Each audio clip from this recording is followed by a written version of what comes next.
প্যারি commune 1871 সালের 18 March থেকে 28 মে স্থায়ী ছিল মোট 72 দিন। এটি ছিল শ্রমিক শ্রেণীর প্রথম রাষ্ট্র। তারপরে এটি ব্যর্থ হয়েছিল। কারণ এঙ্গেলস লিখেছেন, বিপ্লবকে শহরের শ্রমিকদের মিত্র, গ্রামাঞ্চলের কৃষকদের মধ্যে বিস্তৃত করতে না পারা। ছাত্রগণ অভ্যুত্থানের অন্যতম নেতা মাহফুজ আলমও তার ফেসবুক পোস্টে লিখেছেন, অভ্যুত্থান শহর থেকে গ্রামাঞ্চলে বিস্তৃত হয়নি। প্যারি কমিউন যেসব কারণে ব্যর্থ হয়েছিল সেগুলো হচ্ছে, কমিউন ছিল মূলত শ্রমিক ও সাধারণ মানুষদের নেতৃত্বাধীন, যাদের অনেকে প্রশাসনিক ও সামরিক নেতৃত্বে অনভিজ্ঞ ছিলেন।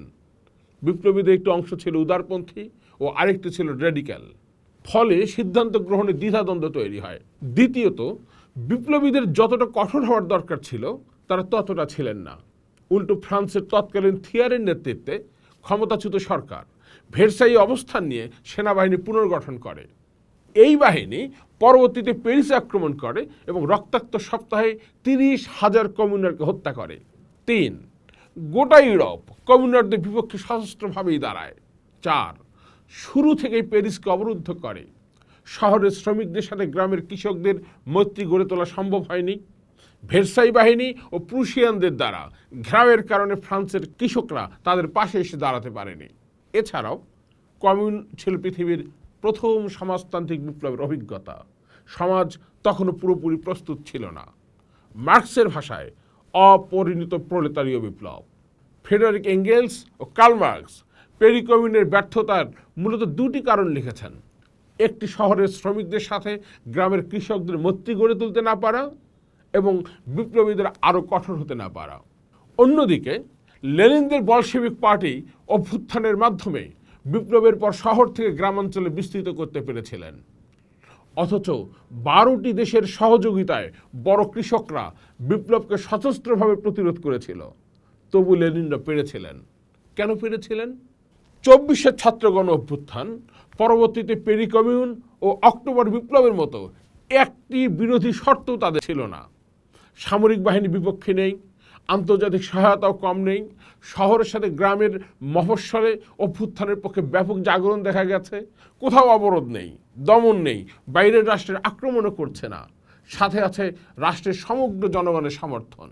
এমনকি নারীরাও গণ অভ্যুত্থানের সামনের সারিতে ছিল।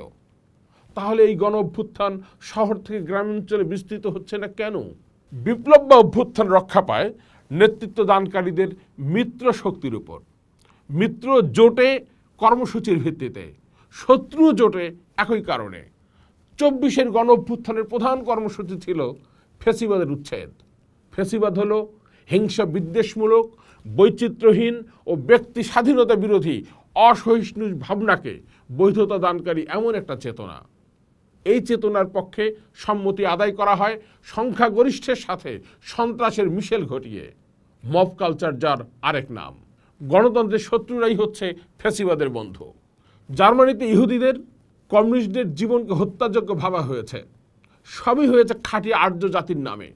খাঁটি খ্রিস্টান, খাঁটি জার্মান, খাঁটি বাঙালি, খাঁটি মুসলিম, এরকম আর যত খাঁটি আছে আর কি। ফ্যাসিবাদ বিরোধী লড়াইগুলোতে কারা মিত্র? অভ্যুত্থানের দিনগুলোতে প্রমাণ হয়ে গেছে তারা হলেন শ্রমিক, কৃষক, ছোট ব্যবসায়ী, চাকরিজীবী, নারী ও সংখ্যালঘু জাতীয় ধর্মের নাগরিকরা। অভ্যুত্থানের নেতৃত্ব দিয়েছে যে ছাত্ররা, তারা এদেরই সন্তান। লেনিনের ভাষায় উর্দিপরা কৃষক। তাই চাকরির অধিকার চাইতে গিয়ে ফ্যাসিবাদকে অপসারণ করতে হয়।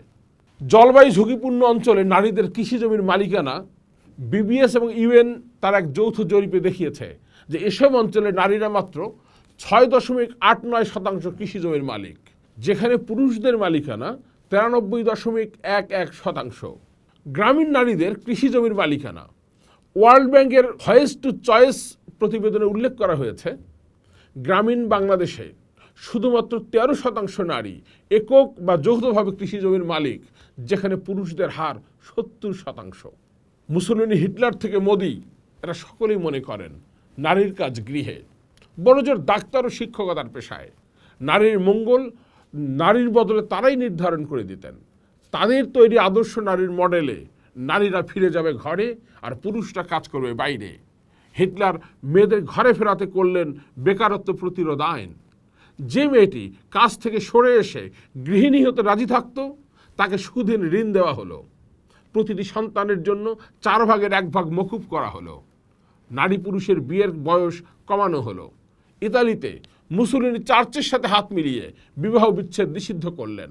বাংলাদেশের নারীদের জন্য গণ অভ্যুত্থানের পার্টির কর্মসূচি কই? 16 মের এত বড় নারী সমাবেশের খবর সবগুলো পত্রিকায় চেপে গেল। 1886 সালের 8 ঘন্টা কাজের দাবিতে শ্রমিকরা জীবন দিয়েছেন। সেই থেকে মে দিবস পালিত হয়। শ্রমিকরা যদি বিনোদনের সময় না পায় তাহলে তো তাকে মানুষ হিসেবে স্বীকৃতি দেওয়া হচ্ছে না। 8 ঘন্টা কর্মদিবস গণতান্ত্রিক রাষ্ট্রের একটা ন্যূনতম বৈশিষ্ট্য। আশুলিয়ার যাত্রাবাড়িতে শ্রমিকদের গড়ে তুলতে হয়েছিল প্রতিরোধের স্টালিনগ্রাদ। আর সেখানে গণতান্ত্রিক রাষ্ট্রের নাগরিকের মর্যাদা তারা পাবেন না। পাওনা মজুরি চাইতে হবে তাদের রাস্তায়। সংখ্যালঘু জাতিসমূহের সামাজিক মালিকানা স্বীকৃতি, বন পাহাড়ে তাদের অধিকার, তাদের ভাষা ও সংস্কৃতির বিকাশ ও আত্মনিয়ন্ত্রণের অধিকারের স্বীকৃতি কোথায়?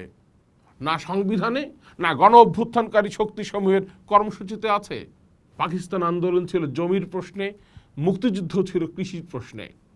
জেলে কৃষকদের 300 বছরের হাটঘাটের জমিদারির উচ্ছেদের কোনো উদ্যোগ নেই। উপকূলের লবণ চাষের কথা নেই। কৃষকদের উৎপাদিত পণ্যের দাম কিভাবে নির্ধারিত হবে সেটা আলাপ নাই। কৃষি সংস্কারের কমিশন নেই। জেলা উপজেলার সংস্কৃতি কর্মীদের মহড়ার ঘর নেই। উপস্থাপনের মঞ্চ নেই। শহরাঞ্চলে প্রতি 550 জনে একজন ডাক্তার, আর গ্রামাঞ্চলে প্রতি 9090 জনে একজন ডাক্তার। এই চিকিৎসা ব্যবস্থা নিয়ে কথা কোথায়? ঢাকার পাশের জেলাবাসীরা যে ভাড়ায় ট্রেনে রাজধানীতে আসতে পারে, কুড়িগ্রাম কিংবা রাঙামাটির বাসিন্দারা একই ভাড়ায় কি তা পারে? হাসিনা সরকার গত বছর 4 মে দূরত্ব ভিত্তিক রেয়াত বাতিল করে। সেই রেয়াত আর পুনর্বহাল হলো কোথায়? 300 বছরের ঔপনিবেশিক শহর ও গ্রামের বৈষম্য বিলোপের আলাপ ছাড়া গণ অভ্যুত্থান শহর থেকে গ্রামাঞ্চলে বিস্তৃত হবে কেমনে? মৌলানা ভাসানী তার মাও সেতুংয়ের দেশে বইতে লিখেছেন, মাও সেতুংয়ের দেশে আমাকে সব থেকে মুগ্ধ করেছে কি? এ প্রশ্ন অনেকেই জিজ্ঞাসা করেছেন। অনেক ভেবে দেখেছি। প্রশ্নটির জবাব আমি এক কথায় দিতে পারি, হাসি। হ্যাঁ, হাসি আমার সব থেকে বেশি মুগ্ধ করেছে। চীনের মানুষ আজ হাসতে পারে। আমরা কি হাসির উৎসের সন্তান পাবো না? একটা জাতি কিভাবে হাসবে? অন্ন, বস্ত্র, চিকিৎসার জায়গাটা যখন নিশ্চিত, যখন তারা জানবেন হঠাৎ অসুস্থ হলে রাষ্ট্র আছে, তখনই না মানুষ হাসবে। মুক্তিযুদ্ধে গ্রাম বাঁচিয়েছে বাংলাদেশকে, কিন্তু যুদ্ধ শেষ হওয়ার পর 54 বছরে একজন সরকার প্রধানও কি রৌমারী, চিলমারী, ভ্রুঙ্গামারীর যুদ্ধক্ষেত্রে গ্রামবাসীদের সাথে দেখা করতে গেছেন? মুক্তিযুদ্ধের সেই দিনগুলোতেও প্রধানমন্ত্রী তাজউদ্দিন আহমেদ কলার ভেলায় যুদ্ধক্ষেত্রগুলোতে গেছেন মুক্তিযোদ্ধাদের উজ্জীবিত করতে। আধুনিক ব্যবস্থা ও স্থিতিশীল পরিস্থিতিতে একজন উপদেষ্টাকেও কৃষক জেলেদের মাঝে পাওয়া গেল না। এমনকি গণ অভ্যুত্থানের নেতৃত্ব দানকারী এনসিপির শীর্ষ নেতাদের রুমেও আমি আঙ্গুলের ছাপ দিয়ে প্রবেশাধিকার মেলে। এনসিপির নেতাদের জীবন কি মুক্তিযুদ্ধের নেতা তাজউদ্দিনের চেয়েও ঝুঁকিপূর্ণ? রবীন্দ্রনাথের ভাষায়, দ্বার বন্ধ করে দিয়ে ভ্রমটারে রুখি, সত্য বলে আমি তবে কোথা দিকে ঢুকি। পোস্ট দেখুন, ভাবুন, থাকুন পোস্টের সাথেই।